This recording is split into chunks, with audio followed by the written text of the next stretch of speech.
Why are you still single when you followed all the advice?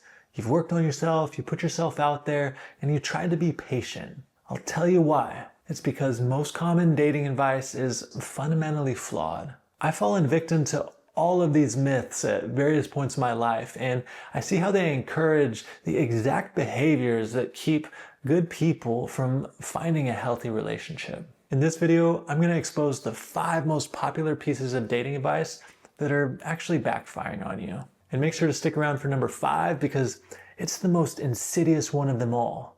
It's the one that sounds the most enlightened, but actually does the most damage. Myth number 1, when you stop looking, they'll appear. First off, it's like, fuck you, man. Easy for you to say, you're the one in a happy relationship. Like, try being single, try putting yourself in my shoes. But the flaw with this is, it's often coming from friends who mean well. They want you to experience less stress because they probably see you stressing about the fact that you haven't found somebody yet. They see this weighing on you. And there is some kernel of truth to this, which is why it exists. It's like as soon as you surrender, things just flow to you, right? Whether it's, money, job, opportunity, relationship, idea. But it also conveys this notion of passivity. Because the truth is, you are not going to meet the love of your life sitting on the couch watching Netflix. You have to put yourself out there. So here's the reframe. The goal isn't passivity, it's receptivity. It's about building a life that you genuinely love, getting out there and putting yourself in environments where you're going to meet like-minded people, where you're going to forge new relationships. You might meet your person out there. You might make a new friend that expands your network that's going to introduce you to your person down the line. But you actually have to be like this active participant in your life. You have to go on dates, whether you leverage dating apps and do that, whether you watch my video on how to meet emotionally available people in real life, but you have to go out there and be engaged in building a life. So go to the coffee shop, join the pottery class, join the hiking group, whatever it is that you've been thinking you might want to do, get out of your house, expand your bubble, put in effort into your life, all the while surrendering your attachment to outcome. Myth number 2, just get back on the horse. I hate this one. This is the worst breakup advice that I ever received, actually, was just picking yourself up by the bootstraps and getting back out there, because this invalidates your emotional experience. The thing is because when a relationship ends, you don't just, sweep that under the rug and try to cover it up with a new one. That makes you susceptible to emotional unavailability as you enter in a relationship. And if you enter into a relationship emotionally unavailable, you're going to, attract back the complementary counterpart to your unavailability.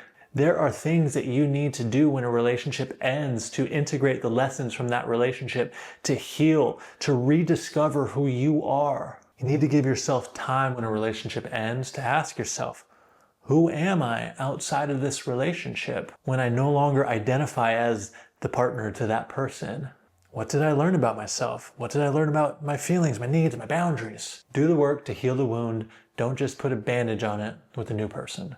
By the way, if you're struggling to identify why your patterns show up the way they do in relationships, it comes down to your attachment style. If you're not sure what yours is, I have a free quiz that will help give you clarity on this. The link's in the description. All right, let's get to number 3. Myth number 3, don't settle. The flaw with this is, of course you shouldn't settle for someone who's just fundamentally misaligned or who you're absolutely miserable with. But the problem with this for many people is that not settling becomes an excuse for perfectionism. Walls become easy to mistake for standards. And really this just becomes a way to avoid truly being vulnerable with somebody, which is necessary for a healthy, committed relationship that's going to bring the best out of you. So the truth here is you just need to know the difference between a wall and a standard. A wall is a list of preferences designed to keep people out. They have to be 6 feet tall, or they have to have a job that makes this much money, a blonde, a brunette. They have to be into hiking or whatever my interest is. Whereas a standard is a set of values that lets the right people in.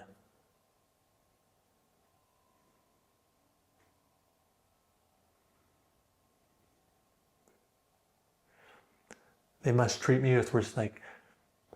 They must treat me with respect. They must treat me with respect. They must be emotionally available. They must value growth or spirituality, honesty. And so the key here is to stop looking for the perfect partner and instead look for the perfectly imperfect partner whose flaws you can live with. Myth number 4, focus on yourself until you feel ready. Now, I'll be honest, I even say a version of this, but here's the trap. You can spend years working on yourself in isolation, but you can't learn to play basketball just by reading books about it. You have to get out on the court. And the same goes for relationships. Real relational healing happens in relationship, not in isolation. Relationships are going to take you a level deeper in your own healing. They're going to bring things to the surface that can't possibly come forward when you're not in a romantic relationship, when you don't have this attachment with somebody else. And thing is that's probably always going to feel a little bit scary, especially if you have any pain or wounds in your past or an insecure attachment style. So the goal here is just get yourself to a place of good enough and then get yourself back out there, right? If you wait until you feel 100% ready to date again, you've probably waited too long. I almost guarantee that you'll learn more about yourself in just one date than you will from another year of self-help books. Now, like I said, this last one is the most insidious because it feels the most enlightened. Myth number 5, you have to love yourself first. Now, this one is tempting because it sounds so good, but the problem with it is that it implies you have to earn love by reaching some perfect state of self-actualization, which is really just a perpetuation of the wounds from your childhood, thinking that you have to perform or be a certain version of yourself in order to receive love, right? It creates this finish line that's impossible to cross because it keeps people in this perpetual state of not readiness. I see this easily morphing into a coping mechanism to protect oneself from pain and rejection. And so the truth is, you don't have to fully love yourself in order to receive love. I do believe that you can really only experience love to the extent with which you are willing to love yourself. Willing is key. How much effort are you putting into taking care of yourself and embracing all parts of you? Because the reality is, a healthy partner doesn't require you to be perfect. They just require you to be honest, to be willing, to always just put your best foot forward. And the beautiful thing is that someone else's love can be a catalyst for your own self-love, to help you uncover parts of yourself that, again, you may not have discovered wholly on your own, which is why relationships are so essential for your healing, for your self-love. You are worthy of love right now, exactly as you are, as long as you are committed to your own growth and you're willing to try to love yourself. The common thread in all of this bad advice are the extremes, either total passivity or a frantic pursuit of perfection.